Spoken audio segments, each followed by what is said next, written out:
Mr. Chair, I see we're good to start. Okay, thanks very much.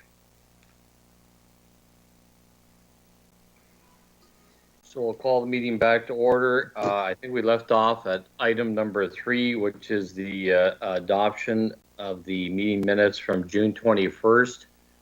Can I have a mover and seconder to get that motion on the floor? Mover, Councillor Patterson, seconder, Councillor Van Passen. Any questions or any comments on the minutes? All those in favor? Is carried unanimously. Are there any updates, Heidi, on the report from June 21st? Yes, Mr. Chair, thank you. The report from the last advisory committee meeting was approved by Norfolk Counseling Committee last Tuesday and will hopefully be ratified by council tomorrow evening. Okay, thank you. Move on to staff reports. We'll start with the COVID-19 update. Heidi, go ahead. Thank you, Mr. Chair. I'm happy to provide a verbal update this morning. We currently have 9 active cases of COVID-19 in Haldimand and Norfolk, and we've had 2 positive cases in the last 24 hours. Unfortunately, we did have an additional COVID-related death in the past week, and so that means that we have lost 48 people to COVID-19 since the beginning of the pandemic. We have administered 43,646 people in Haldimand and Norfolk who are considered fully vaccinated. This accounts for 60.5% of our population. And we have 74.5% of the population who have had at least 1 dose of a vaccine. We're currently managing 1 outbreak on a farm. Mr. Chair, I was also asked to speak to a couple of additional items. One was related to some concerns that members of council have received related to online vaccine booking, and that my understanding is that some members of the public have had some delays. We do have appointments available at upcoming clinics. So if people are having difficulty getting through, I would encourage people to go to our website, www.hnhu.org,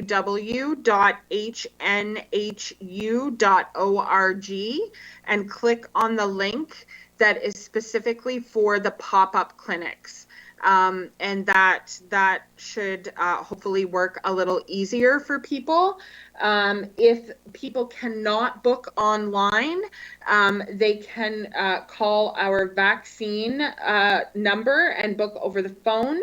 And the number is 519-427-5903. And someone can assist with vaccine booking.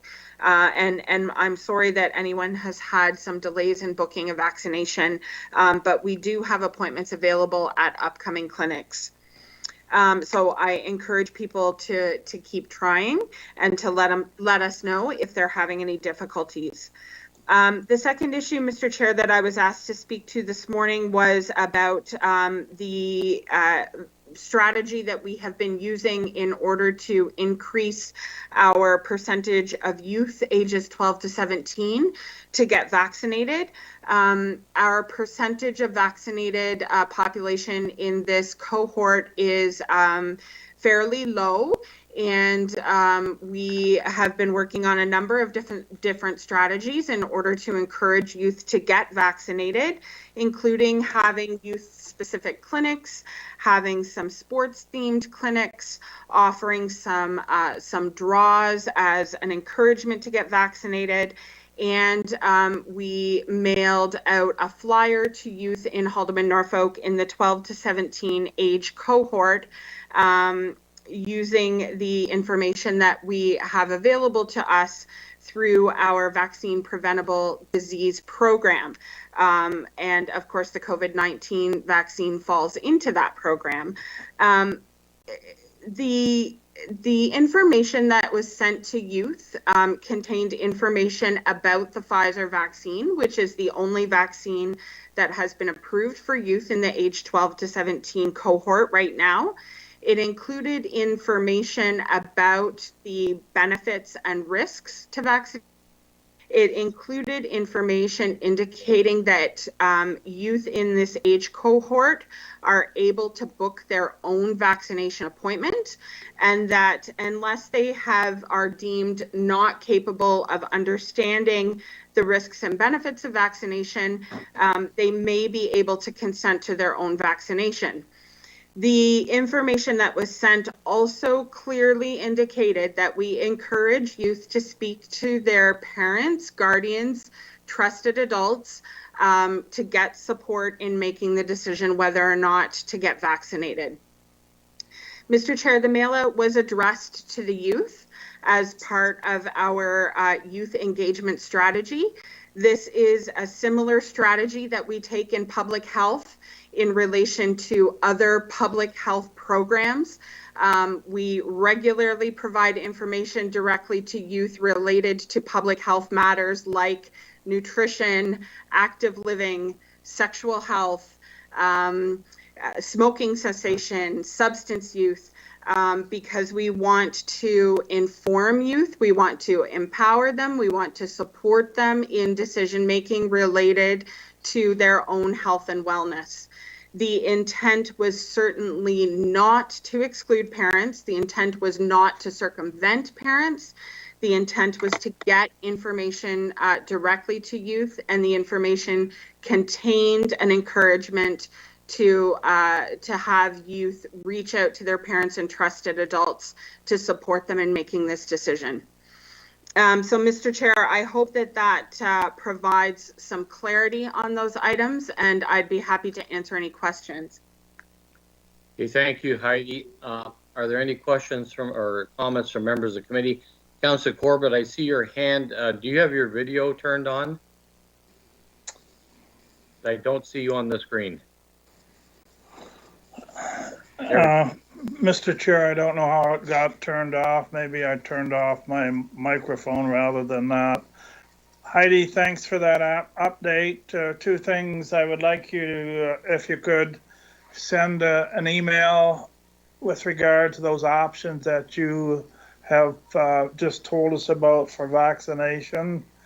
And the other concern, pushback from us, from Haldimand County residents that I've been dealing with, they feel that we have made the option to deliver this information to kids 12 to 17. In other words, we said that kids 12 to 17 can get that.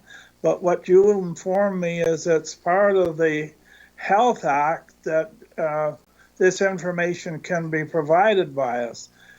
As I said, the indication was that we made a decision in council that these people could get it. Well, it's out of our purview. We have nothing to do with that Health Act that would indicate that these people can receive that information. That's what I was trying to draw out of you. If you can make comments on that, please. So thank you, Mr. Chair. Through you to Councillor Corbett. The health unit chose to send the information directly to the youth, similar to how we do with other public health programming, where we provide information about public health matters directly to youth, because youth, the province, so the decision to offer a vaccine, the Pfizer vaccine, to youth ages 12 to 17 has been a decision that has been made by Health Canada because the Pfizer vaccine has been determined to be safe for use in in people aged 12 and older. So youth aged 12 to 17 have been deemed eligible for a Pfizer vaccine once it was deemed safe for use in that age cohort by Health Canada. Youth are able to make, by provincial regulation, youth able to make decisions about their own medical treatment and their own health care. It is similar to youth choosing to seek out a public health nurse in a school, choosing to book their own doctor's appointment or their own dentist appointment, or to choose to see a counselor. And so, as I said, our strategy is to get the information about a variety of public health programs, including the COVID-19 vaccine, to the youth directly. But certainly it was not our intent to exclude or circumvent the parents. And in fact, the information sheet, as I said, indicates to the youth that we encourage them to speak to their parents and trusted adults. Thank you. That's clarification that Health Canada has indicated that youth between those ages have that choice. It wasn't a decision that we made at Council or Holloman Norfolk Health Unit, but as it is available to them, we have followed up and sent the information out. The pushback was that we made the choice in terms of these kids having the availability. That's the concern. Sorry. So, Mr. Chair, through you to Councillor Corbett, thank you for that clarification. That your assessment is entirely correct. We do not have the authorization to give medical treatment or vaccinations to anyone that has been deemed safe for use, whether it is a youth or an adult. Okay, thank you, Heidi. I see no other hands, so I'm going to move on to report HSS 2114 regarding the Vector-Borne Disease Program update for 2020-2021. Who's speaking to this report? Mr. Chair, I'd like to introduce Kostya Lysenko. He has been with us before to present this report, and he's a public health inspector. Good morning, everyone. Hope everybody's doing well. And thank you for the introduction, Heidi. So I'll just talk about our Vector-Borne Disease Program. So our Vector-Borne Disease Program provides information. The Vector-Borne Disease Program is in place to monitor local tick and mosquito populations for diseases such as Lyme disease, West Nile virus, and Eastern equine encephalitis. This report will highlight the public health initiatives that encourage the public to take preventative measures against tick and mosquitoes. And furthermore, there's discussion of the Vector-Borne Disease Program activities in the previous year, as well as an overview for the 2021 plans. And just as a background, vector-borne diseases are illnesses that are caused by bacteria, viruses, and parasites. And these illnesses or infections are transmitted to humans by vectors such as mosquitoes, ticks, flies, sandflies, and fleas, although mosquitoes are known for transmitting the majority of vector-borne diseases. So the health unit's vector-borne disease program the vector-borne disease addressed in this report include Lyme disease, West Nile virus, and Eastern equine encephalitis. And the purpose of our vector-borne disease program is to monitor mosquito and tick populations to determine the risk of Lyme disease, West Nile virus, and Eastern equine encephalitis to the public. And the information gathered through surveillance helps the health unit make decisions regarding the development of and implementation of vector control plans. So the health unit has formulated a plan to mitigate the risk of vector-borne diseases in the community. However, this plan will not completely eliminate the risks. So for surveillance of vector-borne diseases, this includes mosquito trapping and tick dragging. And this is supplemented by a review of official reports and statistics from other public health agencies. And the objective is to determine the trends and risk of vector-borne diseases locally.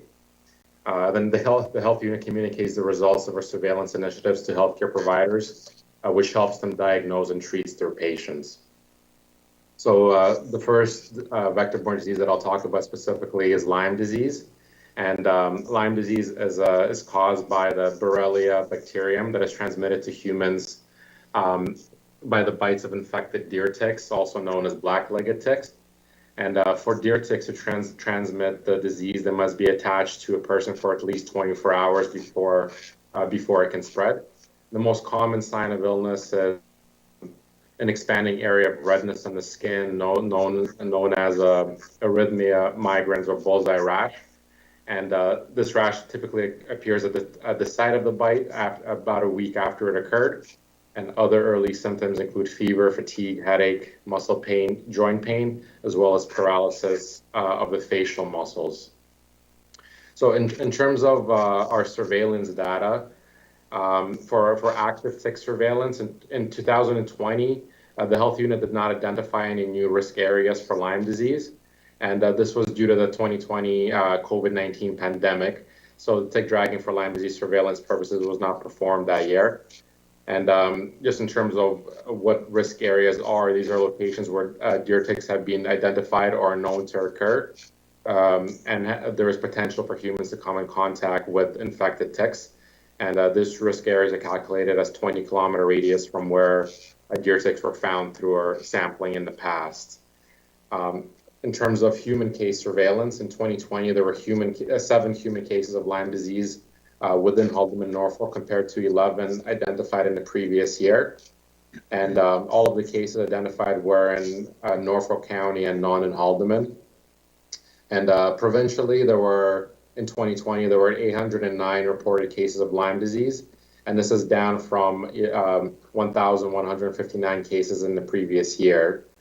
And little information is available about the cause of the decline in this year. Possible reasons for this, though, include potentially less travel to Norfolk County due to the COVID-19 pandemic, and also the effect of weather on tick populations. And it's generally believed that warmer weather is supposed to increase the incidence of Lyme disease through increased rates of ticks maturating and longer season for transmission. But more data for the future is needed to determine whether this decline in the previous year is just a one-time event or a declining trend. And just as a background, so doctors use, so there is a test available for Lyme disease, but doctors only use as clinical evidence. Only use the laboratory testing to diagnose patients. Sorry, let me repeat that. So doctors use both clinical evidence and laboratory testing to diagnose Lyme disease. And the clinical aspects that they look at is the length of time that the tick might have been attached to the patients, whether the tick was engorged with blood, the symptoms of the patients, and the area which they may have traveled to. And the laboratory testing involves testing of the patient's blood for the presence of antibodies caused by Lyme disease. And both these methods allow the healthcare provider to determine if the patient is infected and treatment is required. Although the blood tests themselves are not sensitive in the early stages, it can take up to 4 to 6 weeks for the body to respond to the antibodies. Therefore, the healthcare providers use the clinical evidence provided by from the health units, such as the risk areas, to help them make a determination of the treatment. So that's Lyme disease. I'll talk about West Nile virus as well. So West Nile virus as a background is a infection caused by infection spread by mosquitoes. And in about 80% of infections, people have few or no symptoms. And then 20% of people develop more severe symptoms like fever, headache, vomiting, or rash. And then 1% of people, there's inflammation of the brain or the spinal cord. And then this can be associated with a stiff neck, high fever, confusion, and seizures. And the recovery can take weeks to months. And on occasion, the infection may be fatal. And West Nile virus is mainly transmitted through the bites of infected mosquitoes, which become infected themselves after feeding on the blood of birds that carry the virus. So in terms of our surveillance data, in 2020, the Haldeman Norfolk Health Unit trapped mosquitoes each week from June 17th, 2020 to August 26th.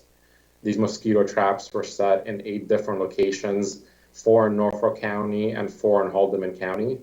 And the mosquitoes captured by these traps were sent biweekly from these locations.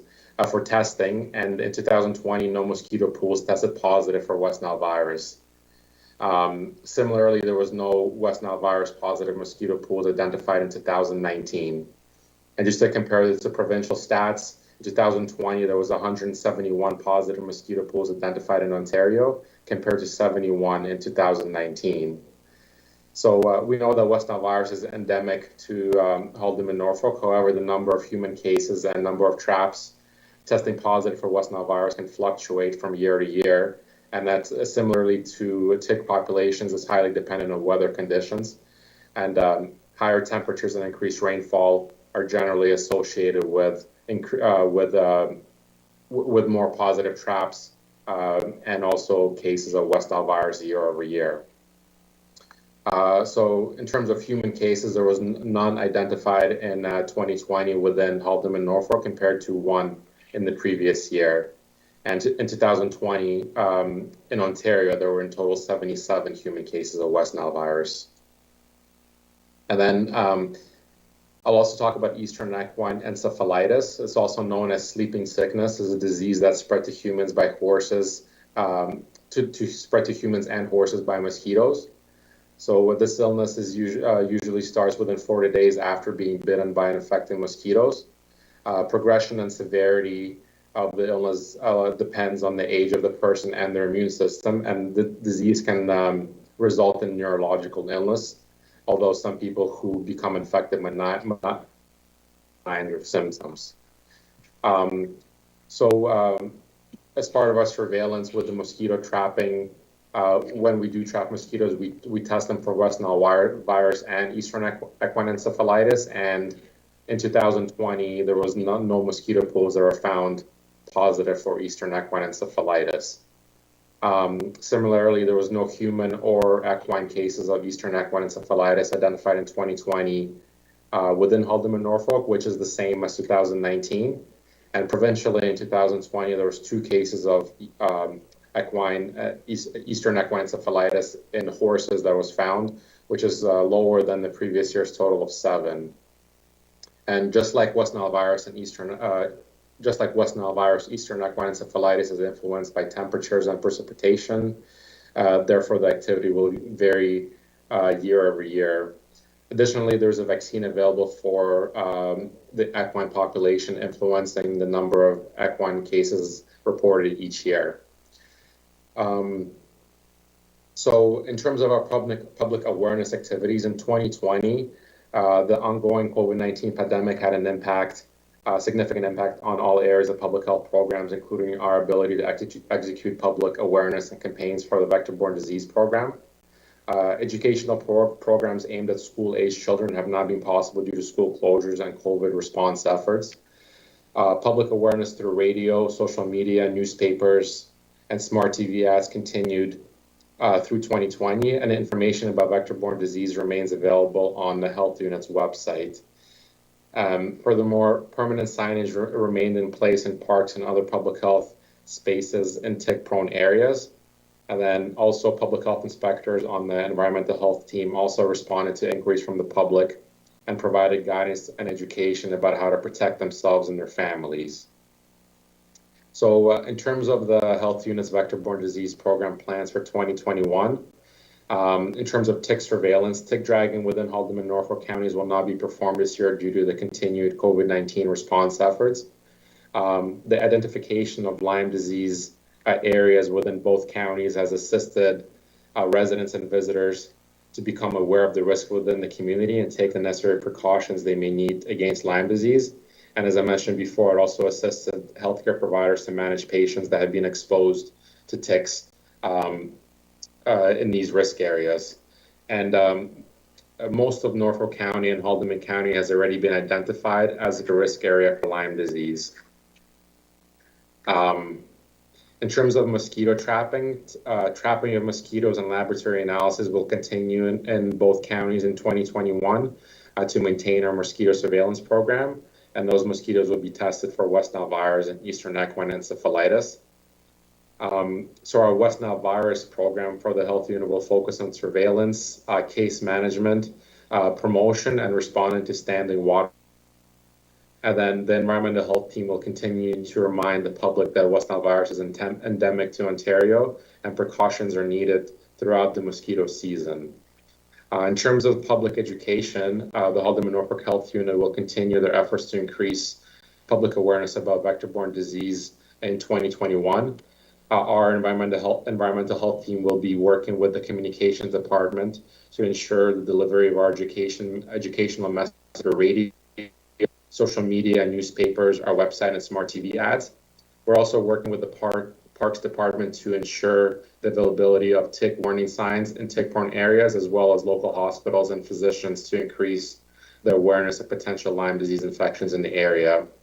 We will also continue to develop promotional campaigns to raise awareness and build supportive environments to prevent and mitigate mosquito bite exposures via social media messages and our website. And then lastly, in regards to emergent diseases, for mosquito-borne diseases, there are a number of emerging vector-borne diseases that the health unit continues to monitor. Some of the most important ones include Zika virus, dengue fever, and chikungunya. And then for tick-borne diseases, across Canada, there's been an emergence of tick-related infections beyond Lyme disease. And the other tick-borne diseases that can impact human health include anaplasmosis, babiosis, and the Powassan virus. And similarly to, as previously discussed, warmer temperatures increase the incidence of these infections through increased tick maturation rates and also longer periods of transmission. So the health unit's vector-borne program will continue to monitor further new cases of these diseases. And as these diseases are transmitted through bites from infected ticks and mosquitoes, public health messaging about the use of personal protective equipment, landscaping precautions, and awareness remain the main methods to help protect the public. So that brings me to the end of my presentation in regards to just talking about the vector-borne disease program. There are some other comments here, but I think I will leave that to other staff to discuss. Thank you. Thank you, Kusya, for your report. Are there any questions or comments regarding that report? Councillor Patterson? Yeah, thanks, Chair Tony. Councillor, good report. It's a lot to absorb. Just one quick question. When you mentioned that the tick dragging is not happening due to COVID this year, is that just basically because resources have been, kind of sent elsewhere? Because you'd mentioned kind of the perfect storm as far as, high temperatures, rainfall. The last couple of weeks, I mean, it's been perfect for that, right? The humidity, the amount of moisture we have around, the amount of people that are using our trails, especially in Norfolk, Turkey Point, Long Point area. So is it just, it's kind of, we're juggling too many balls and we have to kind of reduce service somewhere? Is that kind of the reason? The reason, I would maybe ask one of our managers or senior staff to discuss that, but I believe that was the reason. I believe Heidi would like to speak to that. So, Mr. Chair, I'll start and then I'll pass it over to Stephanie Pongras, the Director of Public Health as well, who's having some technical difficulties this morning. So we can hear her on audio, but can't see her on video, which seems to be the morning of technical difficulties. But throughout the course of the pandemic, the Public Health Unit has looked at all of our public health programming and have had to make some decisions about how we can adjust our mandatory programming to make sure that we're still meeting our mandates, but also still focus on our COVID-19 priorities. And so, as Kostya was mentioning, we have been doing a lot of public awareness campaigns around vector-borne diseases. We've got a lot of permanent signage out about ticks and the risks of ticks. And so that has been the approach for this year. And I think that the health unit has, and the environmental health team specifically, have done a really great job to increase public awareness around vector-borne diseases. And so those strategies have been the approach that we have been taken for this year. The environmental health team has been very, very, very busy with the COVID-19 response, specifically as it relates to supporting the agricultural sector and the safe arrival of temporary farm workers. And then, of course, as the province opens up, they are required to do mandatory inspections and other core programming. So then I'll ask Ms. Pongrass to add in any additional comments.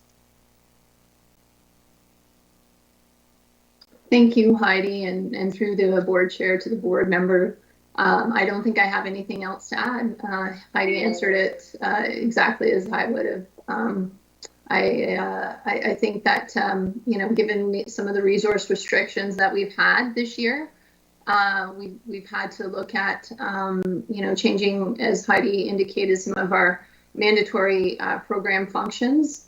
And certainly we continue to ensure that there's communication provided about preventative measures that can be taken by the public for any of the West Nile virus or Lyme disease surveillance and issues that could occur. Okay, thanks very much. I see no other hands, so I'm going to deal with the recommendation, which is to receive the report as information on page 13 of the agenda. Can I have a mover and seconder, please? Moved by Councillor Corbett, seconder. Seconder. Councillor Patterson. All those in favor? It is carried unanimously. So moving on with the agenda, we'll go on to items of communication. There's two listed there on page 29 and 31. Are there any questions or comments regarding those two items of communication? Councillor Corbett? Yes, I have a concern with regard to the change in percentage that is provided by the municipality or the counties with regard to the funding for these programs. And I totally agree with the letter that is written. It is downloading and it's going to cost the taxpayers more money. And I don't know what we can do about it. This is the way they've aligned it, but I totally agree with what they're saying. This is going to cost us more money. Okay, thank you, Councillor Corbett. Heidi, did you want to comment at all? Mr. Chair, I would just indicate that the province has not yet communicated our public health funding allocation for 2021, but certainly once that announcement is made, I will work with Ms. Pongrass and the public health leadership team to bring a report forward to the committee for discussion, and we can look at including some recommendations in that report about advocacy to the province to not have an increased burden on the municipal property tax levy. Okay, thank you, Heidi. Councillor Patterson? Yeah, thanks, Chair Tony. Heidi, just to follow up to that and more on Councillor Corbett's part, I'm just wondering politically, like I'm sure every health board in Ontario could write a generic letter, you know, we'd all be asking the same thing type of thing. Is there like a body that you guys use, like we would use maybe AMO for something to kind of lobby the government? Do you have access to something similar? Yes, Mr. Chair, through you to Councillor Patterson, there is a provincial public health association called Alpha, and then of course we stay connected with AMO as well. So our provincial association does stay up to date and advocate on behalf of health units across the province in relation to issues such as funding. Okay, thank you, Heidi. I see no other hands, so I'm going to ask for a mover and seconder to receive the items under communications as information. Mover for the motion? Anybody? Mover, seconder?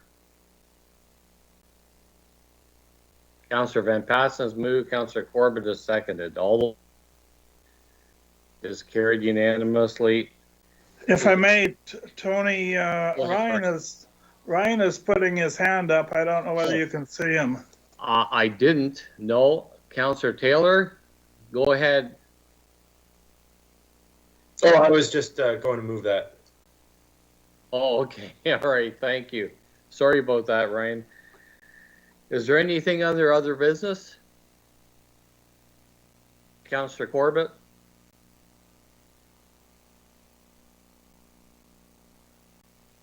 Go ahead, Councillor Corbett. Again, I don't know what's going on. I'm turning my camera off and on and everything. I can see you now. All right. The difficulty with the change in legislation for automation of chlorine to our wading pool. Our wading pools existed over 60 years with a different system. Now they have changed it, and without the help of the health unit, we wouldn't been able to open. And that's for us, for our downtown community, our downtown children, that's a great thing to have. I know that we've come up with some type of procedure in doing it. I'm wondering going forward, what's going to happen? We're looking at decommissioning that pool.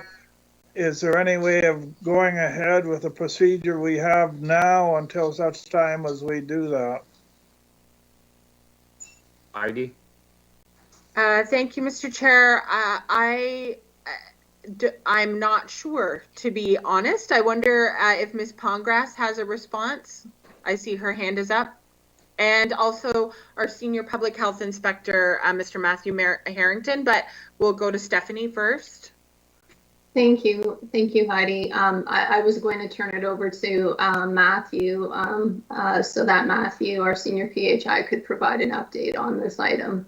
So I'll turn that over to Matthew. Okay, go ahead, Matthew.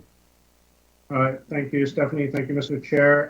Yeah, so our public pool regulation does require all public pool water to be treated with chlorine or bromine through an automatic chemical feeder.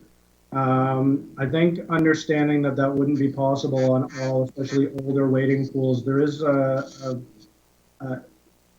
access or an ability to have a necessary modification to that rule in the regulation. So we've interpreted that to mean that there is the ability to allow kind of manual addition of chlorine for wading pools that are unable to install a chemical feeder based on just the design of the pool.